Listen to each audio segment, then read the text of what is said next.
Bangkok je najveći grad Tajlanda i to je ono što se sigurno zna. Koji grad je drugi na listi je već dosta komplikovano pitanje. Kada je površina u pitanju, ovde se pod gradom smatra svo zemljište koje se vodi u njihovoj zameni za naš katastar. I ovde je to obično mnogo veće od onoga gde prestaju zgrade i gde počinju njive. Što se tiče broja stanovnika, isto i to je dosta komplikovano, jer po oficijalnim brojkama Nonthaburi i Samut Prakan su drugi i treći, iako su to u stvari delovi Bangkoka. Ako pitate Google, on će vam reći da je drugi najveći grad Tajlanda Chiang Mai, što zaista nema veze s mozgom, čak ni po turističkoj poseti. Dok ako pitate obične Tajlanđane, oni svi sa sigurnošću znaju da je drugi najveći grad Tajlanda nakon Ratchasima. I ja se sada nalazim baš u Koratu, koje je inače staro ime ovog grada.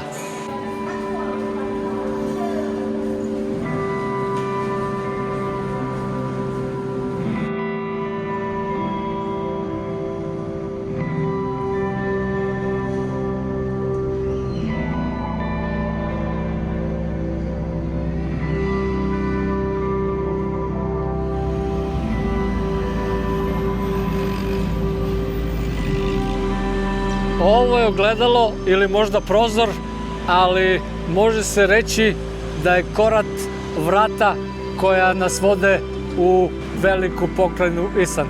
Korat je grad na ulazu u Isan. I baš zbog svog položaja, što bi se ono reklo na raskrsnici puteva, grad ima prilično burnu prošlost sa raznim osvajačima koji su dolazili sa svih strana. Osnovan za vreme kraljevine Ajute, posle njenog pada osvaja ga Burma u 18. veku, a siamski kralj Taksin, nešina vatra nego Nonthabura, ga oslobađa da bi za vreme takozvane laoitske pobune kralj Vientiana Chao Anoivong 1826. napao grad u opsadi koja je trajala pune 2 godine. Za odbranu grada i njegovo oslobađanje zaslužna je izvesna gospođa Mu, supruga tadašnjeg guvernera Korata. I ako se pitate zašto ona, a ne on, pa on je bio na službenom putu kada su ovi napali. Lady Mu, na tajlandskom Ja Mu, je heroj Korata i opšte Tajlanda i pred njenim spomenikom dolaze hodočasnici iz celog Tajlanda da se pomole i odaju joj počast.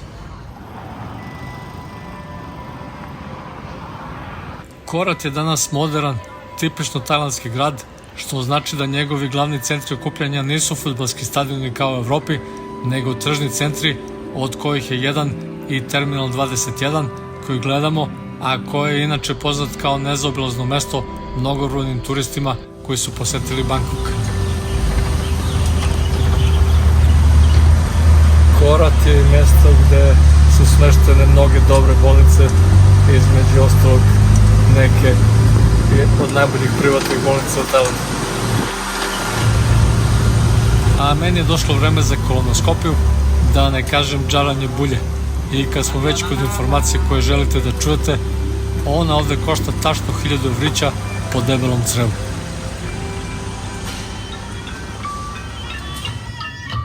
Nakon Ratchasima je najveća od svih tajlandskih 76 provincija i po površini i po stanovništvu je recimo veća od Slovenije za jedno 15%.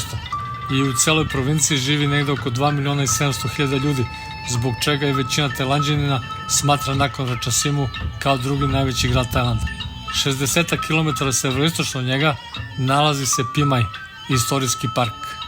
Pi Mai se nalazi na kraju drevnog Khmerskog puta, koji je bio dugačak 225 km i polazio iz Angkor Vata u Kambodži i prolazio takođe kroz Buriram ovde u Tajlandu, gde se nalazi još jedan ovakav sličan hram, Panom Rung.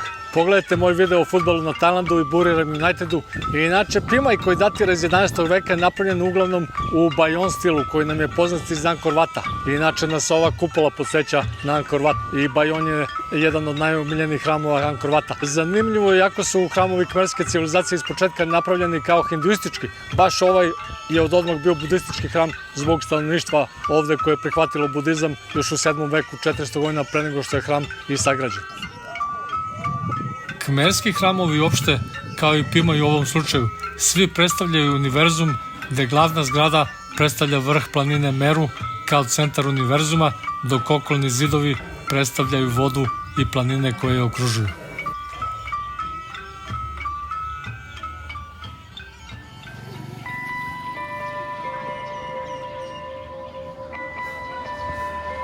Na drugoj strani, 60 km severozapadno od Korata, nalazi se budistički hram Ban Rai, najpoznatiji hram u provinciji, a i šire, najviše zbog budističkog sveštenika koji je ovde živeo.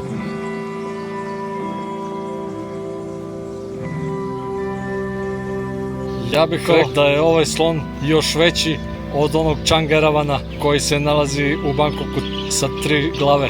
Ovo je još veće čudo, ali ima samo jednu glavu, međutim mnogo veće kljove.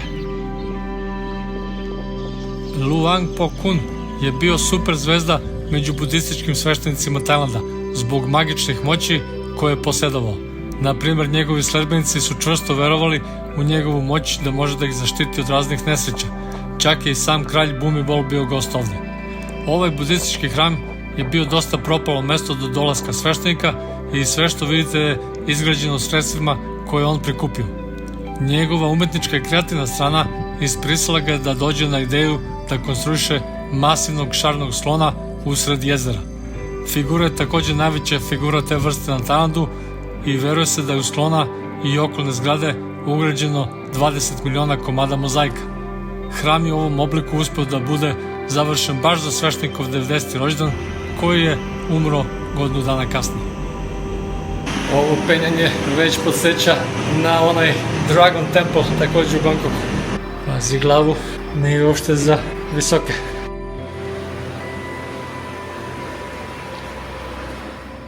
Na vrhu građevine se nalaze statue Bude koji hoda i samog Luang Por Kuna, odakle i puca vrlo lep pogled na okolinu.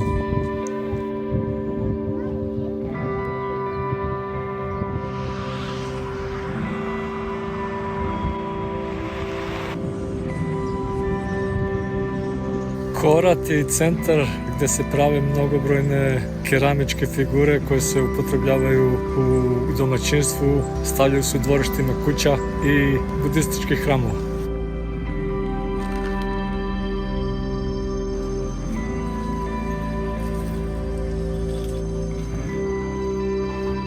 Čitavo jedno selo se bavi ovim poslom i ovde su smeštene mnogobrojne proizvodnje keramičkih ukrasa, pomagala, nameštaja i svega ostalog što možete zamisliti. Veliki broj kupaca iz celog Tajlanda dolazi ovde da nađe baš ono što njima treba od keramike.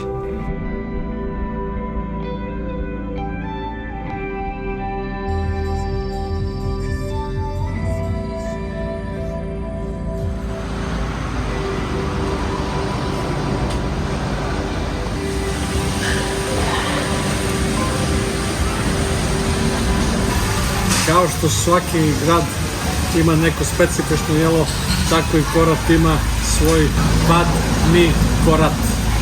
To je jelo koje podsjeća na Pad Thai, međutim razlika je u nudlama koje su malo sitnije i razlika je u sosu sa kojom se sprema. Pad Thai se obično sprema sa rakovima, dok je ovde u Pad Miu stavljena svinjetina, odnosno rakova.